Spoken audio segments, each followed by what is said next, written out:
जिंदगी एक सर्कस। तुम्हें मालूम है, आज शाम को हम सर्कस देखने जा रहे हैं। वो अपने दोस्तों को बहुत ही चाव से बता रहा था। पहली बार सर्कस देखने को लेकर उसमें बहुत उत्साह था।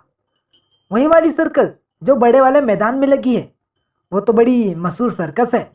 उसमें तो बहुत सारे जोकर, जानवर और कलाकार हैं। उसके दोस्तों ने उसकी जिज्ञासा को और बढ़ा दिया।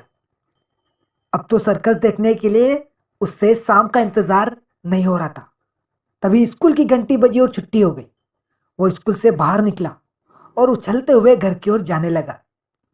उसके साथ साथ गले में टंगी पानी की बोतल और पीठ पर टंगा बस्ता भी खुशी से उछलने में उसका साथ दे रहे थे।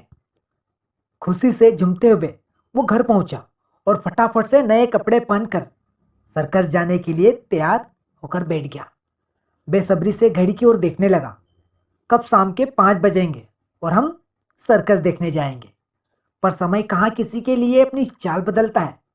समय आने पर 5 बज गए और वो दरवाजे पर खड़े होकर घर वालों का इंतजार करने लगा।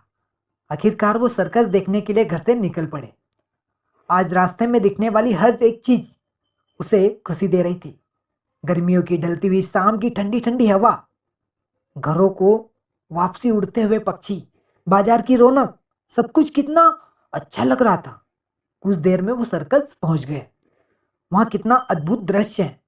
विशालकाय टेंट, जगमगाती लाइटें, लोगों की भीड़, खाने पीने के सामान वाले ठेले, और वो देखो, खिलौने वाला और गुब्बारे वाले भी कितने हैं। बचपन की ये छोटी छोटी खुशियां ही इंसान को जीवन भर मुस्कुराहटें देती रहती है। उन्होंने सर्कस के अंदर प्रवेश किया, जैसे किसी नई दुनिया में आ गया हो। हर तरफ रंगीन चमकते सितारों जैसी रोशनियां और आकर्षक कपड़ों में सजे धजे कलाकार। सभी अपनी कुर्सियों पर बैठ गए। सर्कस शुरू हो गई। कितने सुंदर कलाकार और जानवर हैं यहाँ। कितने सलीके से इनकी बात को मान रहे हैं। तभी बीच में कई सारे जोकर घुस आए और उटपटांग हरकतें करके दर्शकों का मनोरंजन करने लगे। दो जोकर आपस में लड़ने लग पड़े और लड़ते लड़ते एक ऊंची जगह पर चढ़ गए। हे भगवान, अब ये दोनों क्या करेंगे। दोनों एक दूसरे को थप्पड़ मारने लग गए। दर्शक और हंसने लगे। तभी एक ने दूसरे को धक्का देकर नीचे गिरा दिया। नीचे लगी नेट से उछलकर वो जोकर फिर ऊपर आ गया और अपने मुंह से पानी की बौछार दूसरे के मुंह पर गिरा दी। हा हा हा हा। उसके चेहरे पर उसको देखते ही हंसी आ गई। उसके बाल मन में खुशी की लहर दौड़ गई। ये जोकर तो सच में बहुत हंसाता है। इसे पास में जाकर देखता हूँ, यह सोचकर वो आगे बढ़ा और उस जोकर के पास जाकर खड़ा हो गया।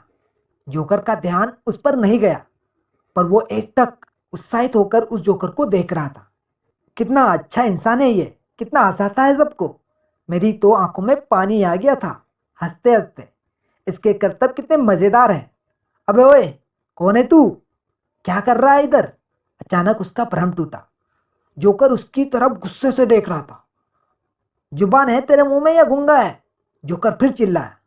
जी वो मैं, आप अंदर इतना हंसा रहे थे तो मैंने आपको इधर देखा तो आपको देखने आ गया।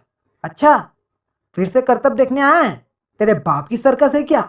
चल भाग यहाँ से, भाग। जोकर और भी गुस्से में आ गया। उसका मुंह रुआंसा हो गया।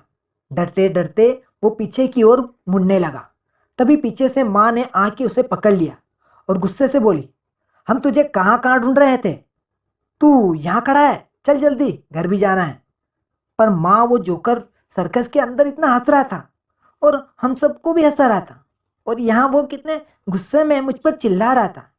ऐसा क्या हो गया था उसको? माँ बताओ ना। माँ चलते चलते उसके प्रश्नों का उत्तर देने के लिए सोचती रही। फिर कदमों की गति बढ़ाते हुए बोली, बेटा, ये उनकी रोजी रोटी है और रोजी रोटी कमाने के लिए इंसान को बहुत किरदार बदलने पड़ते हैं। उसका भोला बालपन इतनी बड़ी बात को समझ नहीं पा रहा था, लेकिन वर्षों के बाद जब वो अपनी रोजी रोटी कमाने के लिए घर से निकला तो उसे माँ की कही वो बात समझ में आई और वो हंस दिया। मगर ये हंसी सर्कस वाली हंसी से कुछ कम थी।